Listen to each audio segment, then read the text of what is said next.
ერთ-ერთი კანონ პროექტი იყო, რაც განათლების შესახებ კანონში, ასევე შესყიდვების შესახებ კანონში და კიდევ ორ სხვა კანონში საგადასახადო კოდექსში უნდა შესულიყო ცვლილება. მთელ რიგ შემთხვევაში ეს ზოგადად ეხებოდა ინიციატივას, რომელიც ხელშეუწყობს, ასე ვთქვათ, გადასახადიდან უმაღლესი სასწავლებლების განთავისუფლება მოგების, ან ქონების და ასე შემდეგ. ესეთი ინიციატივები ზოგადად ყოველთვის არსებობს, მაგრამ შეუძლებელია ეს ჩვენ რაღაც დავიწყოთ განხილვა, ესე რაღაც კონკრეტული რაღაც ვთქვათ უმაღლესი სასწავლებელი იქნება თუ სხვა, იმიტომ რომ ხვალ შეიძლება სხვა შემოვიდეს ინიციატივით თეატრებზე, ზეგ ვიღაც შემოვიდეს ინიციატივით საბავშვო ბაღებზე, ანუ ჩვენ კომპლექსურად უნდა მივიდგეთ ესეთ საკითხებს, თუმცა იდეა შეიძლება ცუდი არ არის, მაგრამ ამაზე გვინდა უფრო კონკრეტული პასუხისგაცემა, თუ რამდენი დააკლდება ბიუჯეტს, თუ დააკლდება ეს როგორ იქნება ამის კომპენსირება და რეალურად ღირს თუ არა ამ ეტაპზე ამის გაკეთება. ანუ მთელი რიგი საკითხია, ჩავთვალოთ, რომ ეს ბოლომდე მომზადებული ამ ეტაპზე არ არის და ამიტომ ეს საკითხი გადაიდო. იგივე ეხება ეგ შესყიდვების ნაწილშიც, რომ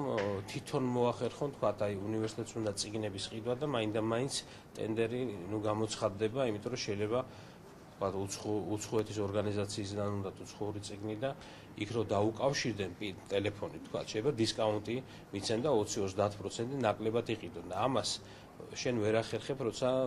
ყიდულობ, ასე ვთქვათ, ელექტრონული ტენდერს აცხადებ და იქ ცხადია ფასი უფრო ძვირი დაждდება. არის აქ რეალურად გონივრული იდეები და ზოგადად ესეთი არსებობს ამ შესყიდვების კანონთან დაკავშირებით და ჩვენ მთლიანობაში კომპლექსურად გავაგრძელებთ მუშაობას, რომ აი ესეთი ცვლილებები შევიდეს, რომელიც არა მარტო ერთ სფეროს, ან ერთ ობიექტს, ან რამდენიმე მიმართულებას, არამედ მთლიანობაში იყოს მოწესრიგებული. დღეს პარლამენტის კომიტეტები იწყებენ პრეზიდენტის მიერ შემოთავაზებულ ამნისტიის კანონს. მე მინდა მოსმენა ახლა დაიწყება, მე კიდევ ერთხელ მინდა დავაფიქსირო, რომ ზოგადად განწყობა ამ კანონის მიმართ არის პარლამენტარების მხრიდან, მათ შორის ჩემი აბსოლუტურად ობიექტურად ვიტყვი, რომ ეს კანონი შემოაქვს პრეზიდენტს მხოლოდ იმისათვის, რომ კონკრეტული ფირმებისათვის, ეს შეიძლება 50-100 ფირმა იყოს, შეიძლება 200, კონკრეტული ფიზიკური პირებისათვის, იმ ხალხისათვის, ვინც უკანონო ქმედებებს შადიოდა წლების განმავლობაში, თქვენ იცით საგადასახადო ნულოვანი ტოლერანტობის გამოცხადების მერე და სხვა სტრუქტურები როგორ შევარდებოდნენ და ატერორებდნენ კომერციულ სტრუქტურებს, მაღაზიებს, უამრავ ობიექტებს და პრაქტიკულად სად არ შესულან და რამდენჯერ არ შესულან და შემდგომში გარიგებები უამრავი გაკოტრდა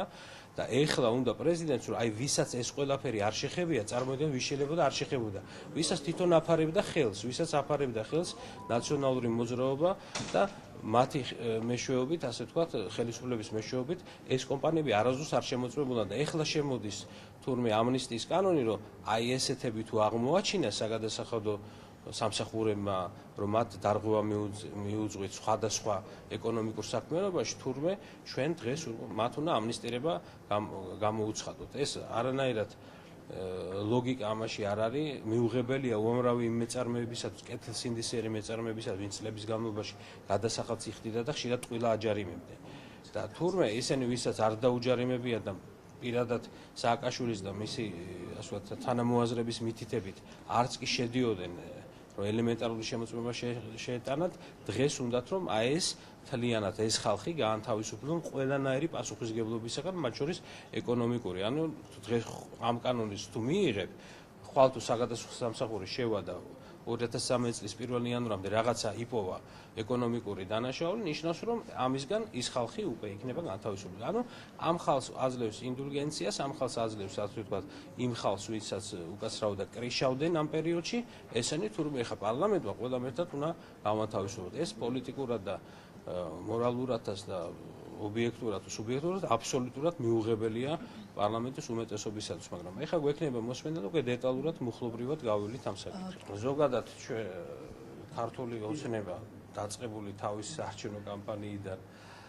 თავისი დოკუმენტებით, ეხლა მთავრობა ყველა ქმედებით და ქცევებით ჩვენ მივისწრაფით ევროპისკენ, ჩვენ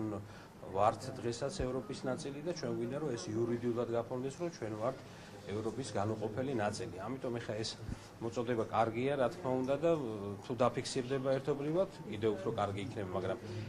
ის ფობიები, რომლებიც ნაციონალურ მოძრაობას უნდა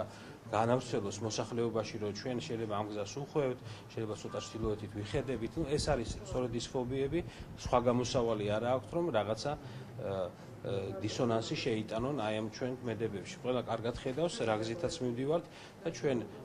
უდიდეს წარმატებას მივახციეთ, როცა მოსახლეობამ ხმამისცა ქართულ ოცნებას და იმ მომავალს, რაც ჩვენ პროგრამაში გვიწერია, რომ ჩვენ ვართ დასავლეთისკენ ორიენტირებული ქვეყანა, უნდა გავერთიანდეთ ევროატლანტიკურ სტრუქტურებში